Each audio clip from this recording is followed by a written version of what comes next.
When you are injured, you are told to rest.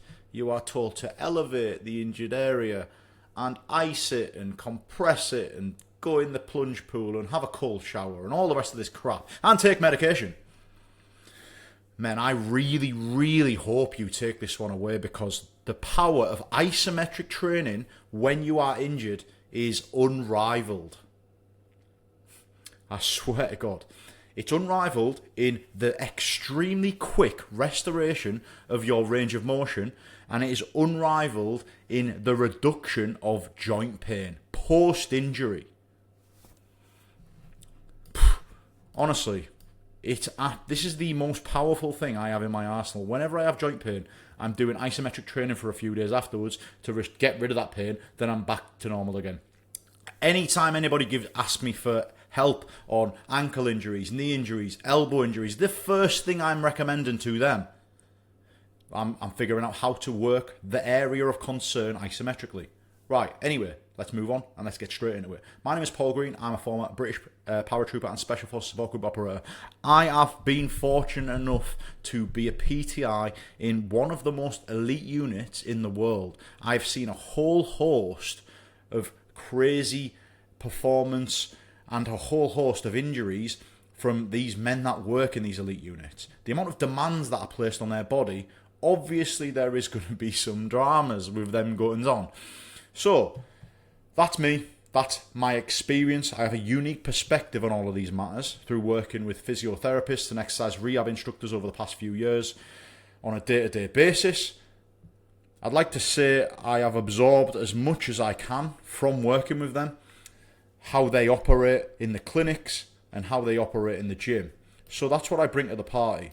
Nowadays, I am a full-time online coach. I run the longevity program, which is laser-focused strength conditioning service for men over the age of 40, in which I cram all of these methods and concepts into their training. But this is only specific to men that take part in extreme sports. Wakeboarders, surfers, kayakers, rock climbers, mountain bikers, skydivers, free runners, martial artists.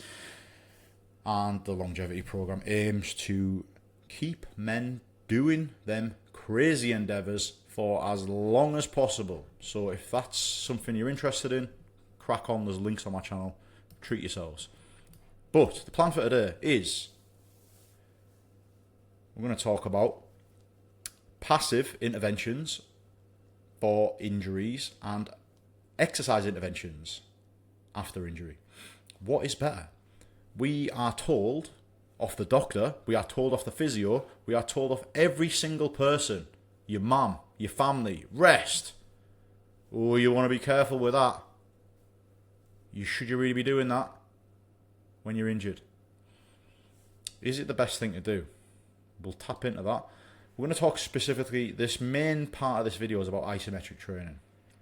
If you don't know what it is, honestly, get yourself comfortable, because this will be one of the most powerful things you can have in your back pocket. Anytime you have joint pain, however serious or however minor it may be, if you have a few isometric solutions in your back pocket, you will be able to deal with your own injuries with, you'll save a fortune, trust me. And with that, progresses on to earning the right to train at high intensity. And with that, you're going to restore all of your range of motion, back to normal training, happy days. Job done. If that sounds useful, then cool. If not, see you in a bit. Just before I delve into this, right, expectation management. Different muscles, different tendons and ligaments have different blood flow. And that matters because, let's say for example, your LCL, which has quite low blood flow, may take longer to recover than your MCL. So just think, right, the lower blood flow areas, you can find out how much blood flow a certain ligament or a certain tendon has. Yes, tendons and ligaments have less blood flow than muscles. That's typically the way it is. But just because they have less blood flow, the misconception is they do not grow and get stronger, and they do not improve in size, improve in strength, and improve the body's ability to cope with more demands. That's wrong, right? So there is differences. So with differences means different levels of pain, but it also means different levels of speed in which you will be able to get stronger in them areas. And yeah, them two things pretty much is all it is. So bear that in mind. Yeah, another example of this, your rotator cuff. Rotator cuff, pretty low pain area. You know what I mean? And I'm sure some of yous have had dramas with your rotator cuff. With that, it's very difficult to get blood flow into these areas. So it's going to take longer. However, other areas may be really painful. That means there's a lot of inflammation there, and a lot of blood flow, a lot of nutrients, and basically a lot of ability. With that, before I forget, right, it is extremely important that with what I've just said, that you have the ability to just push in to a little bit of pain. Remember, if you avoid pain completely, you're not going to get stronger. Like, let's be honest. In the gym, yeah, we're in control of all the variables. When we're on the rock climbing wall, when we're doing martial arts, we don't have control of all the variables. That's why this stuff is extremely targeted, extremely purposeful, and extremely specific to a tiny area of your body which you want to get strong. Hopefully that I didn't waffle too much there, and that makes actually a little bit of sense. Right, so we're getting a little bit of science before we crack on. So you've got an option. You either get these areas of concern strong, or you rest and get them weak. It's a choice, honestly, and the choice is yours.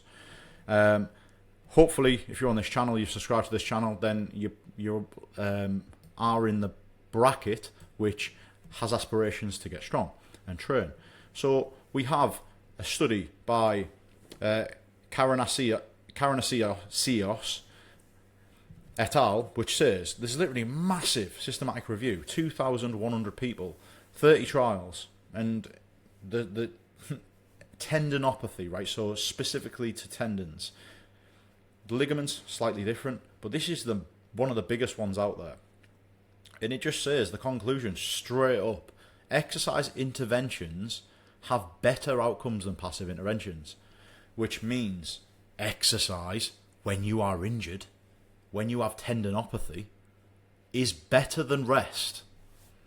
Another one, we've got clear proof of the patellar tendon, the ACL, gaining more thickness and improving in size over a season of football.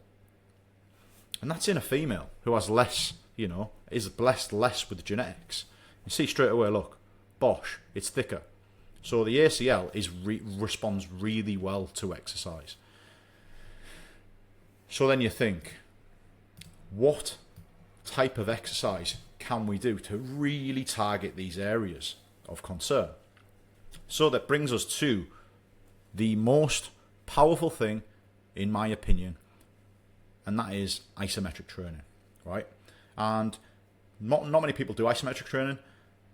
Not many people rate it, and I know I've got friends who are high-level strength and conditioning coaches that are mind-blown when I tell them how good this is post-injury, because the general theme is that isometric training is extremely useful during the season, during a competitive season, and really before, to sharpen the tools before a high-level competition.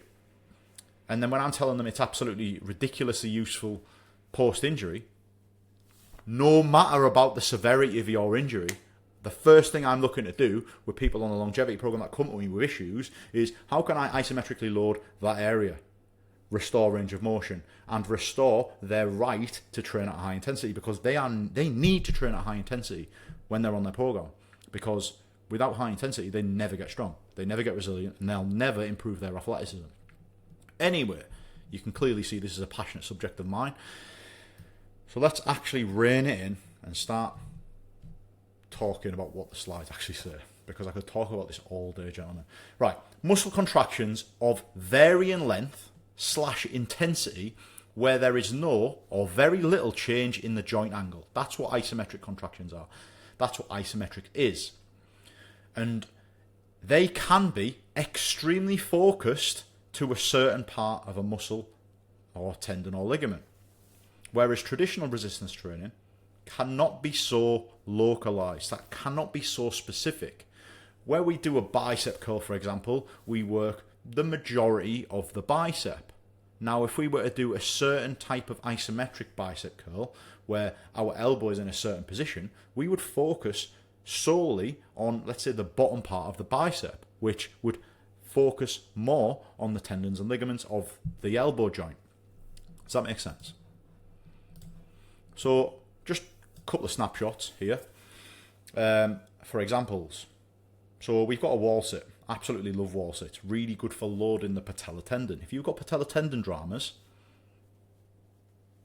wall sits are absolutely awesome. However, the prescription depends on the amount of pain you get at a certain joint angle. And all I would say is make sure you are in full extension to start off with, and then you're going to increase the joint angle slowly over time, and that's going to be your progressive overload. And you're going to build up to a 90-degree knee bend. But that's going to happen over time. I've got a guy on the longevity program now, and he is building up. He's been building up for the last few weeks after a really bad knee drama. He is building up. He's nearly at 90 degrees now. But there's other ways you can load it. You can go into a split stance and do a hold. You can go single leg and do a hold. And you've got the single leg variations here. Single leg variations, especially, they require a lot more stability. A lot more stability demands more of like the meniscus, which is the knee stabilizer. This video, anyway, just for your awareness, this video is kind of specific to isometric holds and the knee joint. Because, you know, I'd be here all day if I was talking about the other joints. But this stuff is transferable to any area of your body. I had a guy on a call a few months ago.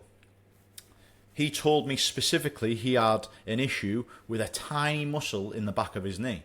And this muscle is about 2 centimeters long. It's called the popliteus muscle. And I was instantly thinking, Bosh, how can I isometrically load that to reduce his pain and increase the range of motion, increase the amount of intensity in which he can do? This is a process, right? So, find out where you're at. Find out where there is about, I don't know, a 4 or 5 out of 10 pain, and start to conduct 30-second holds, 3 to 5 sets, every single day at a 60 or 70% intensity. Don't go and do 100% intensity. And over time, you'll be able to increase the amount of range of motion at that joint. 4 exercises here. You've got a wall sit. You may start close to standing with a micro bend at the knee initially. You can go split squat. Again, you may just be in straight front knee position. And then you've got single leg RDL. As you can see, there's only a micro bend. And then you've got a fairly flexed knee range of motion here. Until, what do we do next? Until we can get the full range of motion pain free. And it depends. It depends. It depends on your initial severity of injury. And it also depends on... It depends on the joint itself. And just how your individual, your age and stuff like that, your diet, how well you're sleeping. But you'll be extremely surprised how awesome and how productive these results are. And it's that good. That leads to an issue, right? I'll say it now before I get onto the slides again. The issue that I see a lot of when I recommend people isometric training to reduce pain, they are blown away by how quick, just go central here with my face, they are blown away with how quick their results are and how quick the reduction in pain is, that they go, bosh, straight back to full intensity rock climbing, straight back to martial arts, straight back to free running, and then they get a reoccurring injury. So the gap, obviously this is an awareness piece about isometric training, but the real gap is the strength training. Just make sure you're aware of that. So once you can do full range of motion pain free, it's inevitable. With this system, with isometric training, it's only a matter of time before you can fully flex your whatever joint fully, right? Then what do? Well, before you were doing 60 to 70% intensity. How do we progress that? Well, we then do 5 lots of 3-second holds at 100% effort. And then you're building up the intensity. But then you say, well, then what? Cool. Isometric training has served me extremely well. Now you are at the most risk in this sequence, right? Because most people, when they're pain-free, they go, oh, I'm pain-free, I'm strong again. The reason you were injured in the first place is because you were weak. Your body was incapable of coping with set demand. So the fact that you're now not in pain and you're thinking that you're strong to cope with certain demand is absolutely bonkers. It's mental. Don't think like that. You have been highlighted for being weak in a certain scenario, so address that.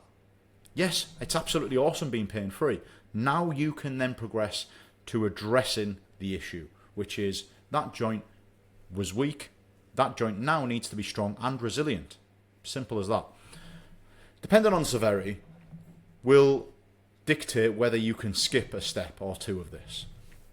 Typically what I see is people that are able to progress the chair sit to a single leg chair sit, and they've got patellar tendon dramas.